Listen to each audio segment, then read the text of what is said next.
Question 3, what are the attributes of a great coach? I'll just list 3. Number 1, self-confidence, or in other words, being comfortable in your own skin.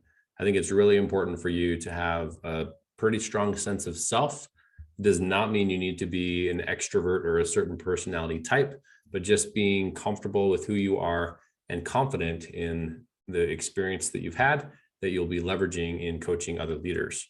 You may end up coaching a president of a startup company, for example, or a chief marketing officer, and you've never necessarily had those exact roles. So being able to coach well does not mean you've been that exact thing or had that exact title. Think about a basketball coach. I love basketball. Not every coach has played every position or even played the game at all necessarily. And there are still some excellent coaches out there. Number 2 is an abundance mindset. Having the confidence to be you and to have that sense of self really leads you nicely into knowing that there are plenty of clients out there for anyone who is ambitious and wants to go out and build their own coaching practice, not ever falling into a place where you have the opposite, which is scarcity mindset of feeling like you have to hold everything so close to the vest that you can't even tell people that you're coaching. Otherwise, they might steal your best ideas, sort of a thing. Once in a while, I come across a leader who's fallen into that trap, and it's so important to be able to move through that quickly, get back to a place where you have that abundance mindset.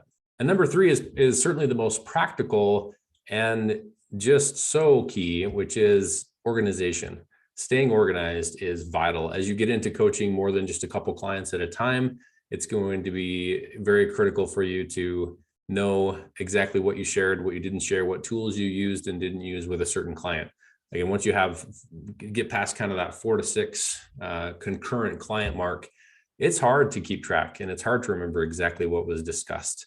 And so keeping track, I like Evernote a lot. I've also used Pipedrive to keep track of notes that are organized by time. So the most recent notes are at the top.